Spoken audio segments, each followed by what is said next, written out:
Gotta go. No time. Can't talk. Too much to do. So, John, I just got off the internet and I looked up the definition of stress. You ready?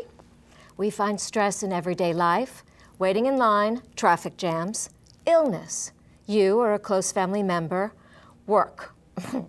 Competition, long hours, a demanding boss, low pay or menial or excessively difficult tasks. Money, your loss of a job, bankruptcy. Family, disobeying rules, disrespect, guilt, pressure to conform with certain family values and obligations, and last but not least, environmental conditions. Living in an unsafe neighborhood, loud noises, your home is in poor condition. These all cause stress. I understand what you're saying, but actually, these are all excuses for stress. These are self-created by the person to justify the plight that they're in. Having the relationship they don't like, the job that they're not really comfortable with, or living in the city they don't want to be in. So they pick on all these different excuses in order to justify their existence. You are so stressing me out by what you're saying. You can't say to an audience that these are excuses. This is really real to people. It's real excuses. It's their reality. Going live in 5. Well, I hope that we can give some tips on how to get through this. 3. Hello, I'm Dr. John Querci. Hi, and I'm Robin Paris. And welcome to our show, From Fear to Love.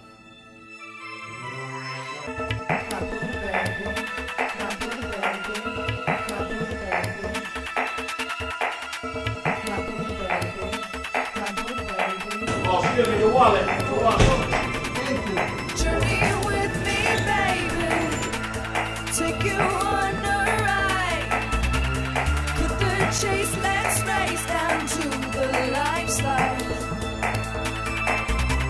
Judging makes you crazy. Easy is so free. Come with me, 'cause mentally I'm lovely. To be loved, fearlessly to be loved, so holy. BuddhaBaby, shake me in my belly. To be loved, fearlessly to be loved, so holy. BuddhaBaby, shake me in my belly.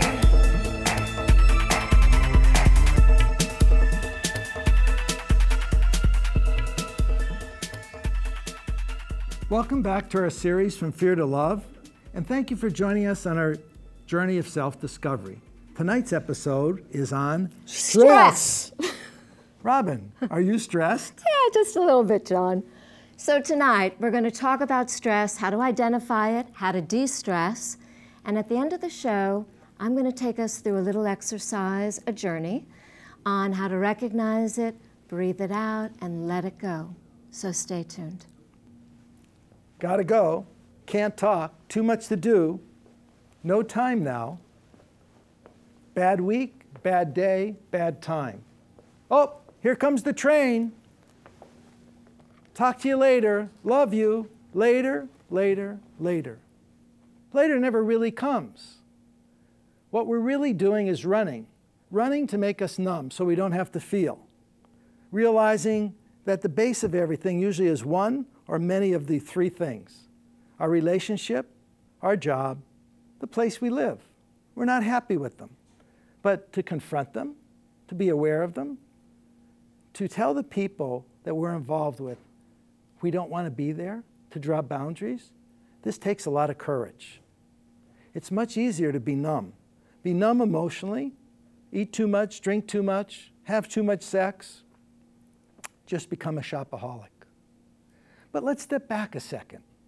Wouldn't it be absolutely wonderful if we could look at things totally differently?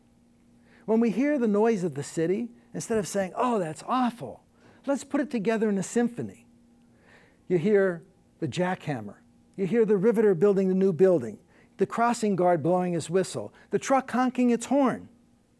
Put together, melted together, you have a symphony of the city, all the energy, all the enthusiasm, all the reason why you want to be here. Taken the right way, it energizes us. Now, wouldn't it be wonderful to be able to travel through this city not bothered by the congestion or the challenge that's all around us, moving at light speed, but barely feeling like you're moving because you're calm, you're in love. You're truly in love, the greatest relationship of your life you have, that love for yourself that you want to share with others. So you don't get annoyed. You don't get annoyed because you don't notice it. You just see beauty all around you. That's what life should be about. So, Dr. Querci, you work in an emergency room. Don't tell me that you just glide from patient to patient stress-free. I mean, that's got to be the most stressful environment for anyone to work in. So how do you deal with it?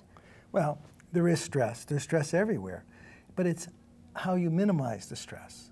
In the emergency room, there's one very simple thing. You treat the sickest people first, so it makes it easy. You don't have to make a choice. And the second thing is you follow protocols. Everything's a protocol. Everything is follow a cookbook recipe to your treatment. Of course, you have to add clinical judgment, but that's 5 to 10%. So it makes it really easy. You go from person to person to person. But what's really difficult, for me at least, is not working in the emergency room. Wait. But just a second, though. Before you move on, are the patients that you're treating in the emergency room, are they there because of stress? Most are. If stress kills.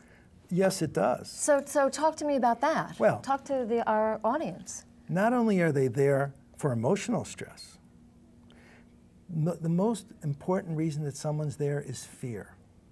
Fear of their fever, fear of their knee ache, which they think may be a tumor. Everyone is so fearful in this world that they need an answer immediately. Well, wait a minute. I was hospitalized a few years ago with meningitis, and the doctor spent a lot of time trying to figure out how I got it, and the final diagnosis was stress. So I wasn't stressed and created, I guess I did, created meningitis, but I wasn't fearful of getting the meningitis. I didn't know where that stress was going to lead me to. Well, it's fear creates stress and anxiety. Stress and anxiety affects our emotional bodies, but also our physical bodies. Yeah. It's a proven fact that when you accelerate the catecholamines in our body, you accelerate atherosclerosis. You accelerate atherosclerosis and hardening of the arteries or narrowing of the arteries, which is actually stimulated by endogenous catecholamines or hormones in our body. Now, this causes narrow. You're so sexy when you talk, doctor. Really? I'm glad you like it. Maybe I've heard you talk like this. Yeah, okay, sorry. And so people go and they get heart disease. Yeah. Now, there was a time when I first started practice in the early 80s, and we didn't even look for heart disease unless you're over 40. Now we look when they're 25. When did the medical community start associating stress with causing dis-ease? Really recently, very recently. Depends on where you are in the world. In the Eastern world, they probably started 1,000 years ago. Mm-hmm. In Western United States, they probably started 3, 4, 5 years ago, or so to say. Mm-hmm. We're just realizing it now in the East. We're resistant to change, and we don't want to accept the fact that our magical pills don't cure things, but rather our outlook on life is what cures things. I mean, if we suppress our immune system by having stress, which stress does, then cancers pop up. In the early 80s, you never looked for breast cancer in a woman until she was 50. Mm-hmm. Now we have 25-year-olds with metastatic breast cancer. Why? What's changed? They see the diet changed. They didn't change very much since the 80s. It was lousy then, it's lousy now. Yeah, so basically what you're saying is that anything that's in dis-ease has an emotional origin. Absolutely. Whether it's a relationship, whether it's, and they're all relationships, whether it's a relationship with a significant other, a romantic relationship, a relationship where you work with your boss, with your institution that you work for or with yourself, mm-hmm. or where you live. You have to feel in ease, not in dis-ease. So that's good. That's good. So the at first thing ease. that you have to realize is answer the questions. Am I happy living in Manhattan? Is this nurturing to me? Or am I terrified? Am I stressed out? Yeah, I mean, you know, we live in such a especially in New York, we live in such a fast-paced, high-stressed society that to actually take a moment and to breathe and to really ask ourselves these questions is really essential, because we just run on, I know, I do it on 100. But you can run at 100 and feel like you're walking at 1 mile an hour if you're at ease with yourself. Yes. That's the difference. One's the professional. One's the person who really understands and feels life. The other one's the amateur. And the thing of it is, the amateur is going to die trying. The professional just keeps going. Mm-hmm. That's rather crude and rather abrasive, but the bottom line is that's what it's all about. That's kind of like, you know, being a marathon runner. Right. Knowing how to run. Yeah. You have to Pacing savor the moment, yourself, pacing yes. yourself. Just- So move at breakneck speed. And then you're successful and you accomplish a lot. But don't let all the things around you annoy you. The reason all those things around you are allowed to annoy you is you don't like moving the way you're moving. But relax into it. Relax into it, enjoy the moment, and it won't even feel like you're moving. But to me, what you said about the emergency room, or in this case, business, or your professional life, that's easy. Let's go to your intimate romantic life. Oh yes, John, let's go to your intimate and romantic life. Well, my biggest problem is relaxing into it. Because, you know, there's always, you don't want to have expectations, but you profile people, you look at the facade, and you wonder, what is the person really like? Yeah, because I was being a little skeptical with you, because you just sound like, you know, you're easy breezy parcheesi. You don't feel stressed like the rest of us.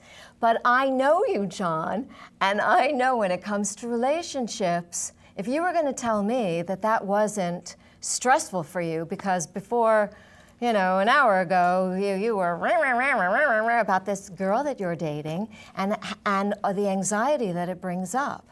So I was going to say, buckle your seat, mister. You're going to be in for a bumpy ride, because I'm going to call you out on this. Well, the bottom line is, you have to really follow your intuition, follow your heart, not your mind. So it makes no difference, in my case, what the woman looks like. The mask is not what counts, it's the feeling. What's underneath that mask? So what's making you so anxious in the relationship? So stressed? Well, I mean, it's not that I'm so stressed or anxious, but, you know, there's a, how do I say, when you feel really good about something, but you really only see the outside, you got to get to see the inside. Right. And as you feel more comfortable and the inside's revealed to you, and you reveal your inside, and the more you reveal your inside, the more she reveals her inside. Yeah, because I would say, doctor, heal thyself. And then you connect. And then it's wonderful. But, you know, it's a time of exploration, of curiosity. But you can't let it go. You get one chance. You can't let it go. If you feel good about it, go for it.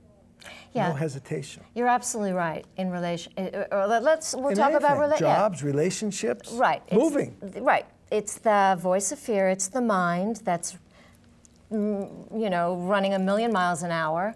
That's, we're always in monologue with ourselves, and it takes us completely out of the present with actually just being with the person that we're with, or Exactly. composing a letter, or making a cold call if that's your business, or, you know, dealing with a customer, an employee.